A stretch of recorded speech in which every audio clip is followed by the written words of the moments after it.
Thank you. I think we're going through some growing pains with China. So are we an open economy? Yeah, our average weighted tariff in this country is less than 2%. So we're open. There are, in most every sector of the economy is open to foreign investment. Not so with China. So we've reached a point where China now is on the world stage economically. They've gone through the easy years of economic growth, which is when you're an underdeveloped country. Now they've got a huge middle class. And so their growth prospects from here on are going to be really tough. And that means the years of 6, 7, 8% growth are gone. You're looking at 2, 3, 4% best going forward with China. But they're having a hard time doing the market reform that we would have hoped that they would have done 20 years ago. Let me give you a quick example of that. So the president just kind of declared victory on phase 1 of our trade dispute with China, resolving it. And that's basically taking, $170 billion in trade. We had a 15% tariff on that category, took it off. He halved the tariffs on about $120 billion in trade. There's about $250 billion in another category that will stay the same. So all of that in exchange for the Chinese purchasing $200 billion in U.S. goods over the next 2 years, which is totally laudable. But I have to tell you, when I was trade ambassador under George W., and we got China into the WTO, our fallback position was always just to get the Chinese to buy more. And back then, the going rate was about 10 billion. Now it's about 200 billion. And then you can call it a day, call a truce.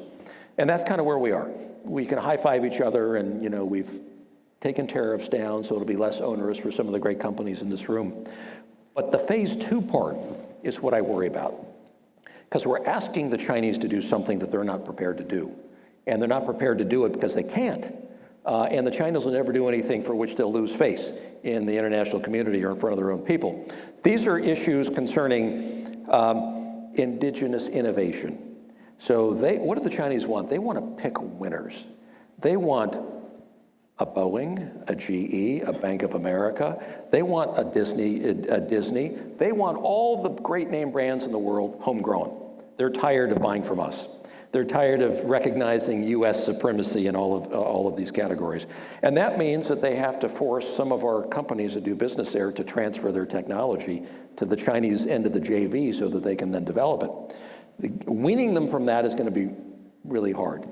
Weaning them from stealing our intellectual property, which is a $300 billion per year problem, is asking for the impossible. They can do little things here and there, and they've got regional intellectual property courts set up to monitor and deal with it, but they probably can't do anything on that one.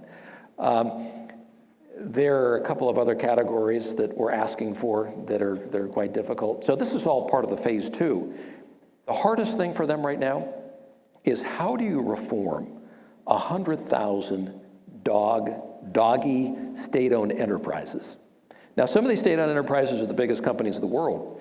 Like Sinopec, Sihanouk, which are $500 billion market cap companies.